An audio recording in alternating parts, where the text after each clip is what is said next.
En la organización en que yo ingresé a la guerrilla en El Salvador, las Fuerzas Populares de Liberación Farabundo Martí, fundadas por Salvador Cayetano Carpio, el comandante marcial, hacia los años, el origen de los años 70, seguía el modelo estratégico de la guerra popular prolongada, que era el modelo desarrollado por los vietnamitas, en particular por Ho Chi Minh, el líder del proceso revolucionario vietnamita, y el general extraordinario general, el general Giap. Y los dos, la guerrilla vietnamita, con estos dos grandes personajes, el general Giap y Ho Chi Minh, derrotan a los norteamericanos. Los norteamericanos tienen que salir de Vietnam y en ese momento, pues Vietnam se hace un solo territorio y dirigido por los revolucionarios triunfantes. Y la guerra popular prolongada básicamente, es un proceso muy largo de discusión, pero no es el caso, básicamente se divide en 4 grandes tramos, que uno tiene que mantener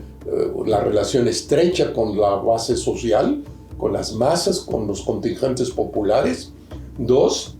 que hay que desarrollar un intenso trabajo de corte internacional diciendo qué es lo que está pasando en esa situación. 3, que hay que dedicarle una enorme importancia al área de comunicación y que para difundir al interior del país y al exterior del mundo qué es la lucha revolucionaria en ese país. Y 4, la parte militar. Pero la parte militar es una parte. La guerrilla tiene estos 4 elementos y un comandante guerrillero dirigiendo frente de guerra, pues después puede pasar a dirigir el área de comunicación o a dirigir el área internacional y luego volver a un frente de guerra. Es una estructura compleja con estos 4 elementos. Y la CFPL, la organización en la que yo estaba, las Fuerzas Populares de Liberación Farabundo Martí, FPL, que después se integran al Frente Farabundo Martí, que son con las 5 organizaciones guerrilleras que había en El Salvador, estaba pues en la lógica de la guerra popular prolongada y la comunicación era importantísima. Lo fue en sus primeros años de la fundación en los 70 hasta el Frente y declaratoria formal de la guerra el 10 de enero de 1981, con un esfuerzo enorme interno a través de revistas, de boletines, y luego pues ya va a dedicarse a partir de la apertura de la guerra, de la declaratoria formal de guerra y inicio de la guerra civil el 10 de enero de 1981, a poner un específico cuidado en la comunicación también a nivel exterior, para que se supiera qué estaba ocurriendo en el país y al tiempo también contribuir al trabajo internacional. Yo cuando ingreso en 1977 a la guerrilla, lo hago en México. El primer colectivo de militancia fue extraordinario, con Lito Mengíbar, que había sido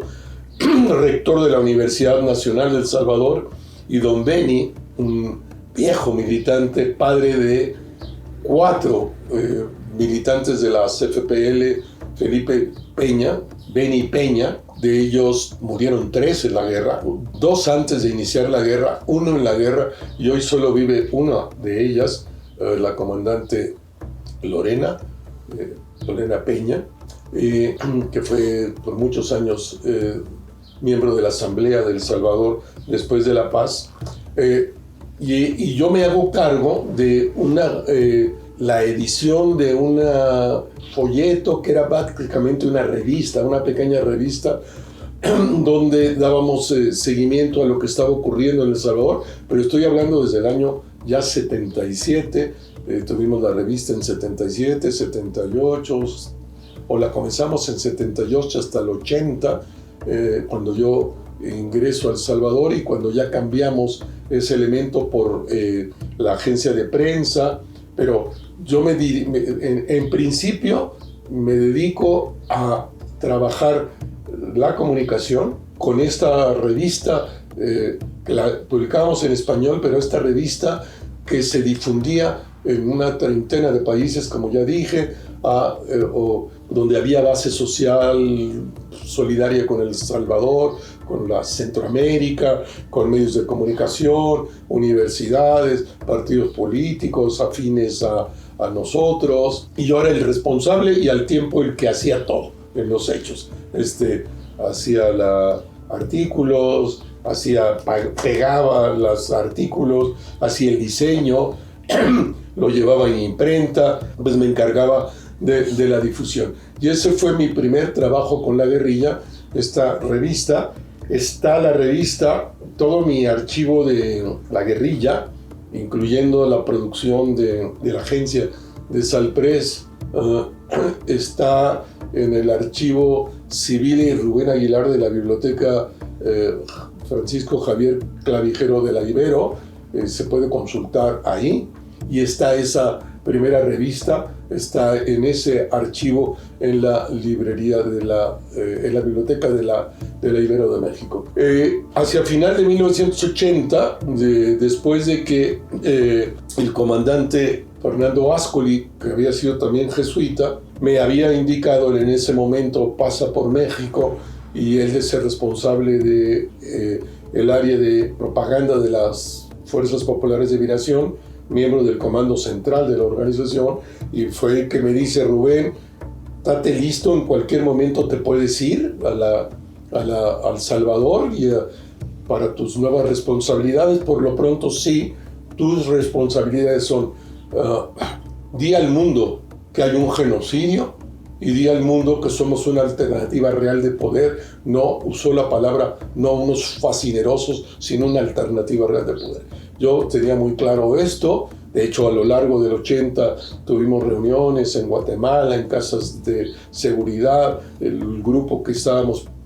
desde El Salvador y yo incorporado, construyendo esta alternativa que va a ser Salprés, la agencia salvadoreña de prensa, que va a ser uno de los instrumentos usados por la guerrilla para difundir, denunciar y difundir lo que estaba ocurriendo en El Salvador, de parte del genocidio de la dictadura, y del otro lado de la alternativa de poder y el avance de las fuerzas guerrilleras en el caso de El Salvador.